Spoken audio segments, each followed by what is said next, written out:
अस्सलाम वालेकुम जी, मैं हूं ज़िया बलोच और आप मुझे यूट्यूब चैनल पर मुलाहिज़ा फरमा रहे हैं। सामीन, मेन स्ट्रीम मीडिया तकरीबन सनसर की बदतरीन शक्ल में है और वहाँ एक मखसूस ख़बरें आ रही हैं। ऐसे में ज़रूरी है कि वो ख़बरें जो हमारा मेन स्ट्रीम मीडिया नहीं दे रहा वो आपके साथ शेयर की जाएँ और जूँ जूँ वो ख़बरें आती रहें वो आपके साथ शेयर करते रहें। जी, 3 ख़बरें हैं मेरे पास जो इस वक्त मेन स्ट्रीम मीडिया में नहीं हैं, लेकिन बहरहाल वो आप तक पहुँचानी है। सबसे पहले तो chief justice of Pakistan justice Umar Ata Bandial से बाकायदा इस्तीफ़े का मुतालबा कर लिया गया है और डिमांड किया गया है कि चीफ जस्टिस ऑफ पाकिस्तान और साथ ही chief justice Lahore high court justice Ameer Bhatti भी मुस्ताफ़ी हो जाएं। ये क्या मामला है, इस पर डिस्कस करेंगे। इसके अलावा जिस वक्त मेरी आपसे जनाब बात हो रही है, इस वक्त पाकिस्तान तहरीक इंसाफ के मरकज़ी सदर साबिक़ वज़ीर आला पंजाब चौधरी परवेज़ इलाही से 2 अहम शख्सियात की मुलाकात कराई जा रही है। इस मुलाकात में क्या होने जा रहा है और क्या इम्कानात हैं, इस हवाले से वो आपसे डिस्कस करने। और आखिरी बात कि शहबाज शरीफ साहब ने घुटने टेक दिए हैं जनाब बिलावल भुट्टो साहब जरदारी साहब के हवाले से। ये क्या मामला है, ये भी आपसे डिस्कस करेंगे। सबसे पहले हम बात करते हैं चौधरी परवेज़ इलाही साहब से मुलाकात की। सूरत हाल ये है कि आपको पता है कि गुज़श्ता पेशी पर जब चौधरी परवेज़ इलाही साहब आए थे तो उन्होंने कमरा अदालत में मीडिया से गुफ्तगू करते हुए कहा था कि मैंने ये जो कपड़े पहन रखे हैं, उन्होंने कहा था ये 10 रोज़ पुराने हैं और ये किसी मेरे पास सूट है उसे ख़ुद मैं धोता हूँ और ख़ुद ही वही फिर पहन लेता हूँ। और उन्होंने ये भी कहा कि मुझे जिस कमरे में रखा गया वो 6 बाई 6 का कमरा है, मेरी टांगें पूरी नहीं आती, टांगें सूज गई हैं, मुझे अदविया नहीं मिल रही और बहुत कुछ। ये सारी कंप्लेंट्स आपको ऑलरेडी मालूम है। मतलब उनके साथ किसी की मुलाकात नहीं की जा रही और इन्हें ख़ास तौर पर कैद तन्हाई में जो है ना रखा जा रहा था। जब वो आए थे तो उनकी शेप बढ़ी हुई थी, हालत बहुत ख़राब थी, वो सब लोगों ने भी देखा और इस पर बहुत सारे कालम भी लिखे गए। यहाँ तक कि अताउल्लाह कासमी साहब ने भी कालम लिखा। उन्होंने कहा जी कि उनको चाहिए कि वो पीटीआई से ज़रा दूरी इख्तियार करें और मुश्किल सूरत हाल से बाहर निकल आएँ, लेकिन वो बाहर नहीं निकले। लेकिन उनकी जो अहलिया थी ख़ास तौर पर उन्होंने उसको सपोर्ट किया था। उन्होंने कहा जी मैं सलाम पेश करती हूँ अपने खामिंद को कि वो हक़ और सच के साथ डटा हुआ है। उसके साहिबजादे मोनस इलाही साहब बाहर मौजूद हैं, आपको पता है, वो वहाँ से ट्वीट्स वगैरह करते रहते हैं। अब जी ताज़ा खबर ये है कि इन्होंने शरीफ खान परवेज़ इलाही ख़ानदान ने एक हाई कोर्ट में रिट दायर की थी जी कि हमें मुलाकातों की इजाज़त दी जाए, लेकिन मुलाकातों की इजाज़त नहीं दी जा रही। यहाँ तक कि एक मरतबा जब पंजाब इंस्टीट्यूट ऑफ कार्डियोलॉजी में चौधरी परवेज़ इलाही साहब को इमरजेंसी की हालत में लाया गया तो डॉक्टर ने फ़ोन किया वहाँ के जो डायरेक्टर थे, चीफ एग्जीक्यूटिव थे, कि उनकी अहलिया को कि आप उनकी पुरानी रिपोर्ट्स ले आएँ ताकि हमें इलाज करने में आसानी हो।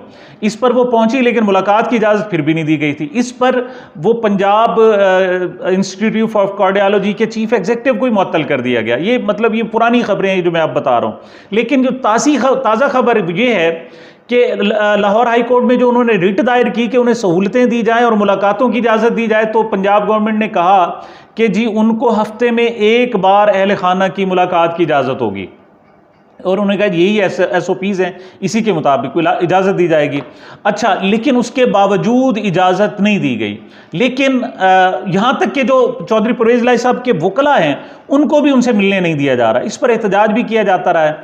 तो अब जनाब किया क्या है इन्होंने कि हफ्ते में चूँकि 1 बार मुलाकात की इजाज़त है और ज़रूरी है और ड्यू है, तो इस पर जनाब इन्होंने 2 अशखास की मुलाकात करवाई है। वो कौन से? एक तो जो IG जेल खाना जात साहब हैं उन्होंने चौधरी परवेज़ इलाही साहब को, और दूसरा उनके साहिबजादे चौधरी सालिक साहब को, जिस वक्त वफाकी वज़ीर भी हैं, उनसे चौधरी परवेज़ इलाही साहब की मुलाकात करवाई जा रही है और वो उम्मीद है कि कई घंटों पर मुश्तमिल होगी और काफ़ी देर हो चुकी है इस मुलाकात को।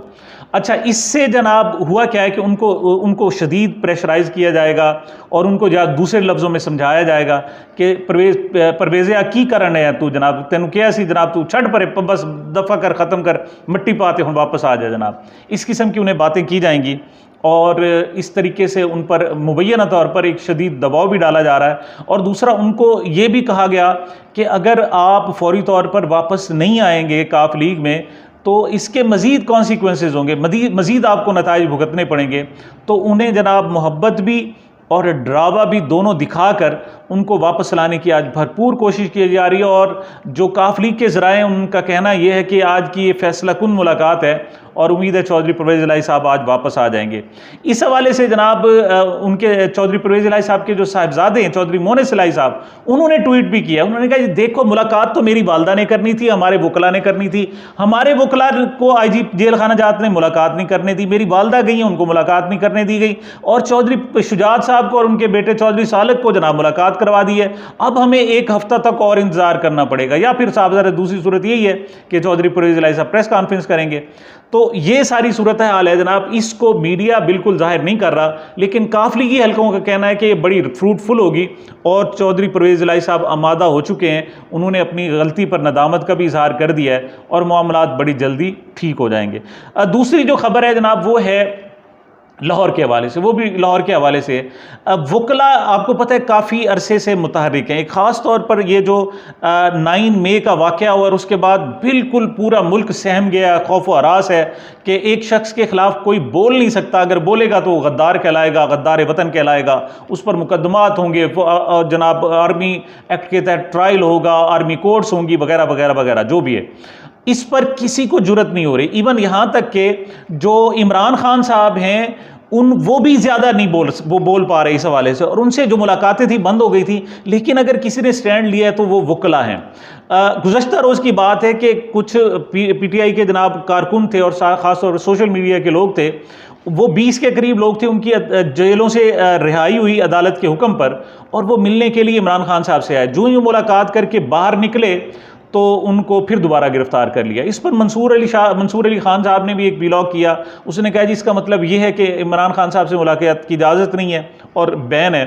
तो मंसूर अली खान साहब भी जनाब पत्नी कौन सी दुनिया में रहते हैं, उन्हें पता है कि उनके जो बॉस हैं, जिनकी जनाब वो तकलीद कर रहे हैं और जिनके कहने पर एक लफ्ज़ बोलने के लिए तैयार नहीं है, वो कभी कभी ऐसे जनाब पतंगड़ा डाल देते हैं और वो कहते हैं जनाब यहाँ पर क्या किसका कानून चल रहा है। भाई किसका, सबको पता है जिसकी लाठी है उसी का कानून चल रहा है, उसी की भैंस है, वही सारी सूरत हाल चल रही है। लेकिन ऐसे मौक़ों पर इमरान खान साहब भी मुलाकात करने वालों में वकला थे। अब वकला ने बाकायदा स्टैंड लिया है। चौधरी इत्ज़ाज़ अहसन ने बाकायदा रिट दायर की है। सरदार लतीफ़ खोसा साहब उसके वकील हैं, सलमान अकबर राजा साहब भी उसके वकील हैं, और ये एक बहुत बड़ी जनाब पेशरफ्त तस्वुर की जा रही है। अच्छा, और दूसरी तरफ वकला ही हैं जो इस फाशिज़म के साथ खड़े हो गए हैं। तो लाहौर हाई कोर्ट में एक बहुत बड़ा मीटिंग हो रही है वकला की, और ये मीटिंग भी इस वक्त तक तकरीबन जारी है। अच्छा, उसमें ये जनाब बड़ा यूनानिमसली मुतालबा किया गया है chief justice of Pakistan justice Umar Ata Bandial साहब से और chief justice Lahore high court justice Umar Bhatti साहब से कि अमीर भट्टी साहब से कि आप फौरी तौर पर मुस्ताफ़ी हो जाएं। उसकी वजह ये नहीं बताई जा रही कि उनका कंडक्ट है, उन पर जो कहा जा रहा है कि आपको चाहिए था आप वकला की हिफाजत करते, आपका फ़र्ज़ बनता था आप आइन की हिफाजत करते, आपका फ़र्ज़ बनता था आप ह्यूमन राइट्स को जनाब डिफेंड करते, लेकिन आप और आपकी अदालतें जो हैं वो खुद ब्लैकमेल हो रही हैं उनके हाथों और उनके सामने बोलने की पोजीशन में नहीं है। ऐसे आलम में आपको चाहिए कि आप मुस्ताफ़ी हो जाएं ताकि कोई और जा जाए, वो आके इसको संभाले। बेशक जनाब वो जस्टिस काजी फाइज ईसा साहब भी हों, लेकिन वो आपकी तरह इस तरीके से तो ब्लैकमेल नहीं होंगे। मैं समझता हूँ कि ये बहुत बड़ा मुतालबा है, और जब वकला इस किस्म का मुतालबा करते हैं तो कोर्ट पर उसका बाकायदा इम्पैक्ट होता है। शायद सियासी जमातों का इतना बड़ा इम्पैक्ट ना होता हो, लेकिन जब वकला इस किस्म की बात करते हैं तो उस पर बाकायदा असर लिया जाता है। तो ये एक बहुत बड़ा जनाब मुतालबा किया गया है कि आप जनाब हमें तहफ़्फ़ुज़ दें, आइन को तहफ़्फ़ुज़ दें, इनकी ब्लैकमेलिंग में ना आए, जो कोहब करते हैं ये करने दें। क्यों आप नहीं, अगर अदालत खड़ी नहीं होगी तो फिर कौन और खड़ा होगा जनाब, कौन इसको डिफेंड करेगा। तो ये थी जनाब दूसरी खबर। आखिरी खबर है कि आपको पता था कि जनाब सवात में एक जलसा हुआ था पीपल्स पार्टी का, उससे खिताब किया था बिलावल भुट्टो जरदारी। उन्होंने कहा जी हमें पैसे नहीं मिले और सिलाब ज़दगान के हवाले से सिंध के, जब तक हमें ये रकम नहीं मिलती उस वक्त तक जनाब हम आपका बजट पास नहीं होने देंगे। इस पर यह बड़ी गंभीर सी सूरत हाल पैदा होगी कि आखिरी दिन है और ये अगर बजट पास नहीं होता तो बहुत सारे मसाइल पैदा हो जाएंगे। तो इस पर जनाब मियाँ शहबाज शरीफ साहब वज़ीर आज़म पाकिस्तान ने बाकायदा हथियार डाल दिए हैं और उन्होंने फौरी तौर पर 25 अरब रुपए सिंध को देने का नोटिफिकेशन जारी कर दिया है। ज़राए का तो ये भी कहना है कि आज एक मुलाकात भी है इस हवाले से। पीपल्स पार्टी के लोगों ने कहा कि मुलाकात उस वक्त होगी जब पहले आप हमारे हाथों में नोटिफिकेशन देंगे, उसके बाद हम फिर अगली बात करेंगे कि अगली बात आपसे क्या करनी है। तो उनके जनाब इस मुतालबे पर पूरा अमल किया गया है, उनको 25 अरब रुपए का जनाब नोटिफिकेशन उनके हवाले कर दिया गया है और अब मजीद बाकी बातें होंगी। ये 25 अरब कहाँ खर्चे होंगे साहब? ज़रा आपको पता है इलेक्शन के लिए बहुत ज़्यादा खर्चे की ज़रूरत है, वरना आपको बिल कैसे बनते हैं? बिल, एक मिसाल देता हूँ मैं आपको। एक 64 करोड़ रुपए का बिल था। वो क्या था कि जी एयर कंडीशन किराए पर लेकर लगाए गए हैं कैंपों में एयर कंडीशन जो सैलाब ज़दगान के कैंप थे उनमें जनाब 64 करोड़ रुपए का बिल कि उन कैंपों में एयर कंडीशन लगाए गए। वो इंसानों के कैंप नहीं थे, वो कैंप जानवरों के थे। जिस सैलाब ज़दगान के जो जानवर आ रहे हैं उनको बहुत ज़्यादा गर्मी लग रही है और उनके लिए हमने एसी एयर कंडीशनर का बंदोबस्त किया है और उसका जनाब जो खर्चा आया है 64 करोड़ रुपए। ये सैलाब ज़दगान पर इस तरीके से खर्च होते हैं रकम, और आपको पता ही है। और जबकि हकीकत में ये सिंध में इलेक्शन लड़ना है और पीपल्स पार्टी ने अब पूरे पाकिस्तान में इलेक्शन लड़ना है, तो पैसों की तो ज़रूरत है। तो 25 अरब रुपए जनाब फौरी तौर पर सैलाब ज़दगान के नाम मिल चुके हैं और अब माशाल्लाह इलेक्शन लड़ने में भी आसानी होगी और सत्ते खैरा हो जाएंगी। और बाकी पैसों की ज़रूरत पड़ी तो एक और इख्तलाफ किया जा सकता है और फिर दोबारा डिमांड की जा सकती है। इस हवाले से कोई कदर नहीं है। तो ये 3 खबरें थी जो मैंने कहा कि मैं अपने सामीन तक पहुँचाऊँ। सामीन, मुझे मेरे इस चैनल को अपनी मोहब्बतों और दुआओं में याद रखिएगा। मिलते हैं एक छोटे से वक्फे के बाद।